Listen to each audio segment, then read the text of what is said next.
Welcome to segment 6. We're going to today we're going to be talking about the Trans-Pacific Partnership. We have Don Moran with us. He was on the radio show, president of the Illinois State Rifle Association. This is probably one of the most controversial things that has come along in a long time. People are accusing of end running Congress. The question is, when you look at the list of countries that's involved here, the United States, Canada, Japan, Mexico, Australia, Brunei, there's a powerhouse. Chile, Malaysia, New Zealand, Peru, Singapore, Vietnam. Vietnam has really become the place now. A lot of money has been pumped into Vietnam. These nations have a total population of over 800 million people and the GDP of approximately $28 trillion. So this is like a big deal. The question is, who's benefiting from it? It doesn't appear like we are. Have we ever benefited from a trade agreement in recent? Probably not. In theory, these are good things because it's supposed to go both ways. However, what did I read in this article? The deficit. The jobs usually just leave. Yeah. It says the year before NAFTA, you were talking about NAFTA before we went on. The year before NAFTA was approved, the United States actually had a trade surplus with Mexico, and our trade deficit with Canada was $29.6 billion. And then 1 year after that, the U.S. had a combined trade deficit with Mexico and Canada of $177 billion after the implementation of NAFTA, which, if you recall back then, was going to save us, right? That was going to be the big. Supposed to be a great thing. Yeah. But if you remember, what happened right after NAFTA was a lot of our jobs went to Mexico. Exactly. Building cars and appliances and making light bulbs. Then Mexico became not cheap enough, and then those jobs left Mexico and went to China. Yeah. Right. Yes. In the end, the theory is. That's why we need a new agreement. Huh? That's why we need a new Because China. Trans-Pacific Partnership. Exactly. That's Right. what needs to do it. TPP. You're exactly right. One of the things we know is this will suck jobs out of the U.S. Now, I just want to say. We just can't get off Ross Road tonight, though. No, I hear that sucking sound? I love that line. You hear that sucking sound? That's the jobs leaving this country. Here's an interesting number, though. About 102 million Americans, working age Americans, are unemployed in the country right now. And if we sign, which arguably is a very big agreement, we're talking about a lot of money here, that number is going to increase. Yeah, this is what it says here is very interesting. If you think that the trade deficit doesn't matter, this proves that it does. For every $1 billion of goods in trade deficit, we lose 9,000 jobs. That's interesting. That's a huge number. We're talking about multiple billions of dollars. It says there's a professor that's estimated that cutting our trade deficit in half would create 5 million jobs. So that's like 1/20th of what we need to get our people working. And you were harping about trade deficits are so bad. Trade deficits are big. I'm a big fan deal. of protectionism. Yeah.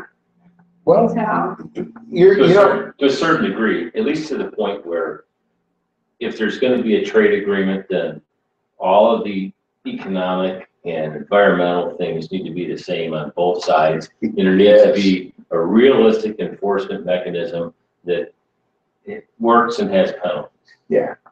That's really, you hit the nail on the head, because we have this savioristic, this narcissistic savior attitude about we're America, so we have to do this, we have to do that. You can't compete with a country like China. You ever been to China? Right. They manipulate their own currency, and they dump surplus materials into our economy. You know, that's not. Well, they have no environmental standards. They have no labor standards, and they have no moral standards. They put poisonous substances in pet food and toothpaste that they sell to us. So yeah, I have a big problem with letting China just dump whatever into our market. I have a huge problem with that. Have you ever been to China? No, thank you. You get up in the morning. Well, I find it interesting. You know, I covered Asia for the magazine. You get up in the morning in Beijing, If you think LA is bad, you step out of the hotel, it's like fog. I mean, it's astounding. It's horrible. Yeah, they're horrible. Oh, yeah. It's small. Well, yeah. It's a combination of smoke. Remember when smoking. the Joy at Arsenal ran up until the early 70s when it closed? No, I was in the late 60s, the Joy at Arsenal would operate, and in the morning you would have the same thing in the Kankakee River Valley. You would have this yellow fog that would just sit down on the highway, and there'd be chain reaction accidents sometimes on the interstate. And this was emissions from the arsenal? It was emissions from the arsenal. Yeah, our environmental standards in this country, we've cleaned that stuff up. But in some of these countries like China, that they haven't done that, they haven't taken those steps. So how can our manufacturers be competitive on a par with their people when they don't have to meet the same standards? And that's exactly the problem. Because when we talk about trade deals, we always talk about in the ideal, well, they're going to make baskets and we're going to buy their baskets, but in return, we're going to sell them whatever, lamps. But it doesn't end up working that way. Because I've been in, and particularly in Vietnam, Thailand, I've been in factories. I'll give you, Indonesia is a good example. And you've probably seen in my house, I have those framed batik. Gretchen was in your house? Once. And she threw up and ran out screaming. But I've got framed batik, and this is hand done stuff, not printed. I went to the factory and I saw them do it. And literally, you have a woman, they're dark, dingy. You have a woman who's squatting in a factory, and batik is cloth with paint, but it's ink, it's hot ink. So what they do literally is they do a drawing of whatever it is, pencil drawing, and this part is red, this part's green, so on. So today we're going to do red. They take hot wax. This is on their lap, bare-legged, and they lay it out and they put hot wax in every part of that except where the red's going to be.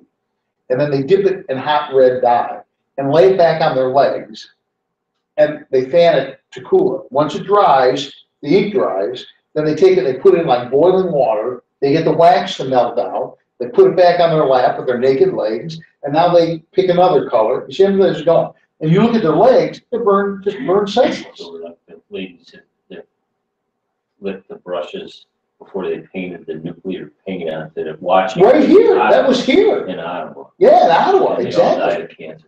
Exactly, that's exactly right. They were during the war, during the Second World War.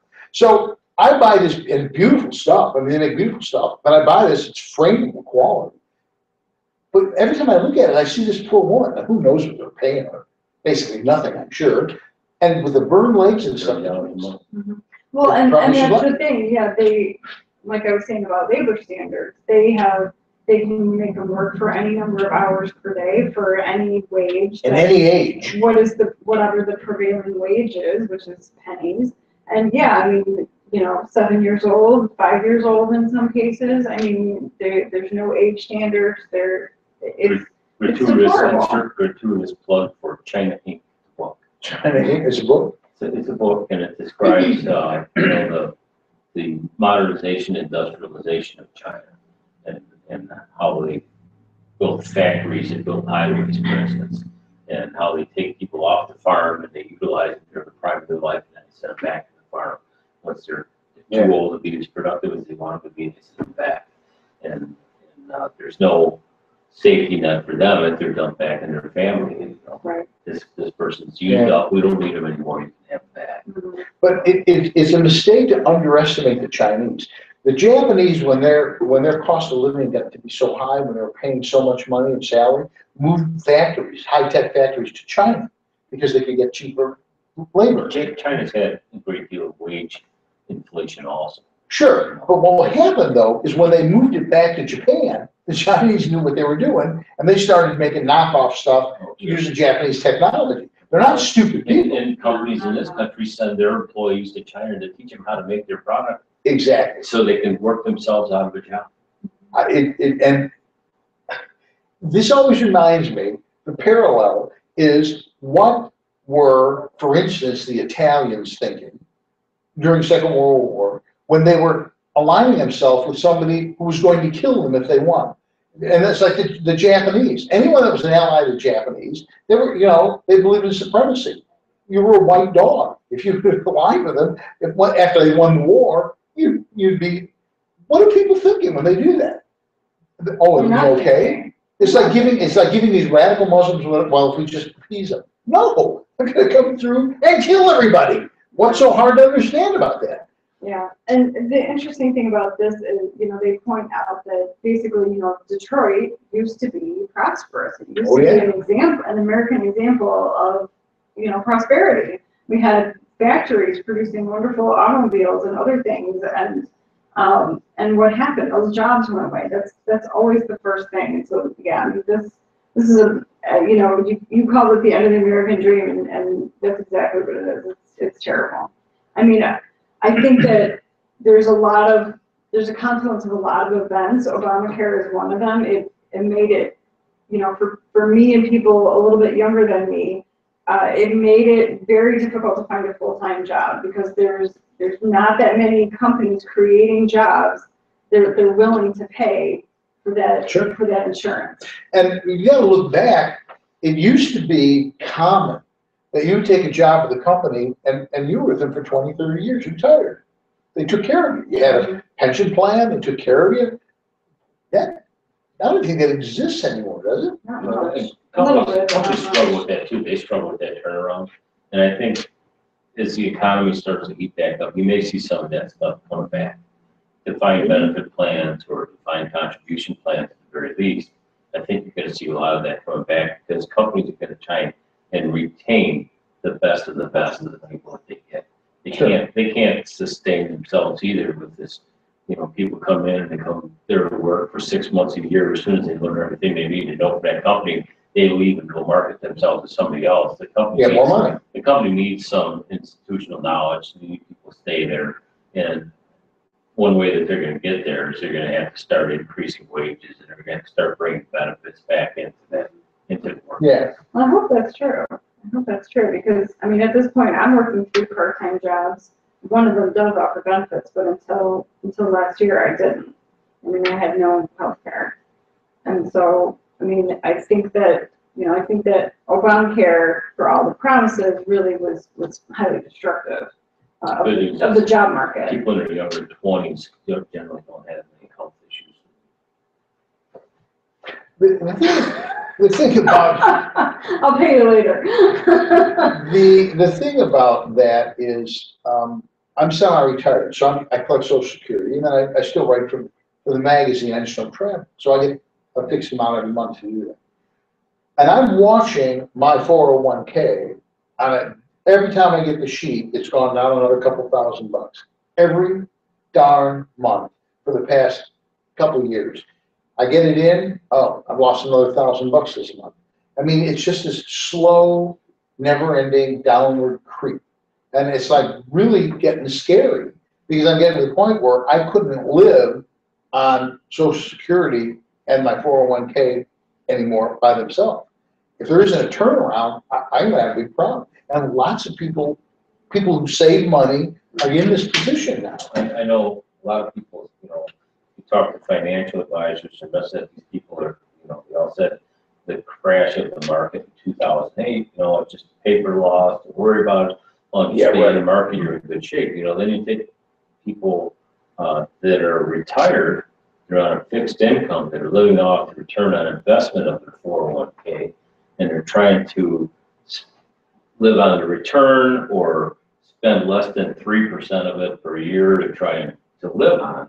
Well, if they lose 30% of their 401k in a market crash like that, it's a big deal. That's a big deal for them because now not only are they not getting the interest back out of this thing, or they're not getting the return on investment out of it, but they've also had to reduce the number in their principal to the point where they're never going to get back to that number. They're never going to be able to make that money back. Well, it's too late for those people, but it's just not a paper loss. A word of advice for anyone who's anywhere close to retirement. The closer you get to retirement, the less risk you're supposed to take. So as as you get closer, 2008 left no survivors. Yeah. Right. I'm saying if your investments were structured properly, throughout your life. In your 20s, you can take more risk. In your 30s, you pull back and you continue to do that. But if the market crashes big enough, 2008, the entire economy crashed.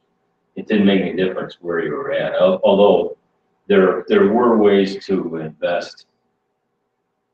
There's some things if you were paying attention, you saw it coming. Right. You know, but the banks got in trouble, I think, because they wrote bad paper, but also because they were afraid to get out before they made that last penny.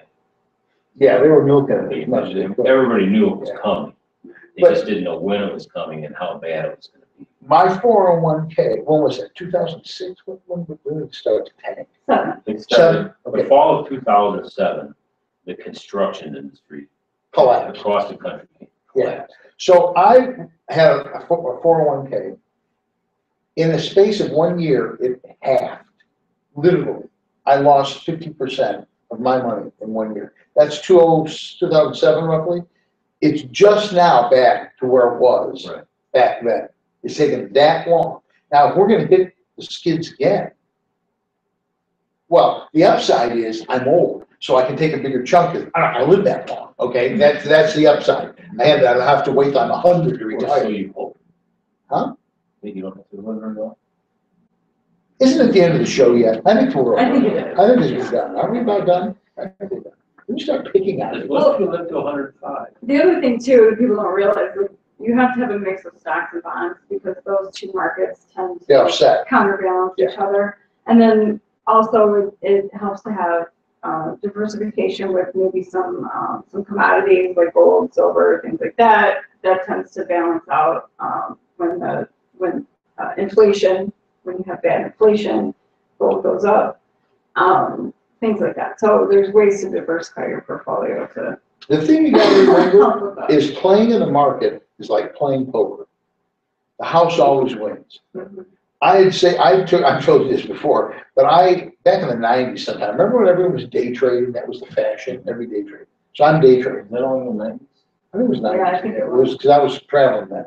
I was a baby. So I had, on the bottom of my computer screen, I had a little window and it was running numbers. And I was buying like penny stocks. I paid, a couple bucks for a stock. And I'd watch it, and when it got up 20%, I'd sell it. And then I'd wait. So I'm doing that. So I started. What did you do with the money that you made when you sold? Huh? What did you do with the money you made when you sold? Turned right around, churned it, and bought more at a low. Oh. I was buying more. Right. So, and I was doing okay. I think I had, what did I say, $5,000 to go into it, I think. I had like $5,000 when I started. I got up to about 55, almost 60,000 bucks. And then I got an assignment to go to Hong Kong for a week.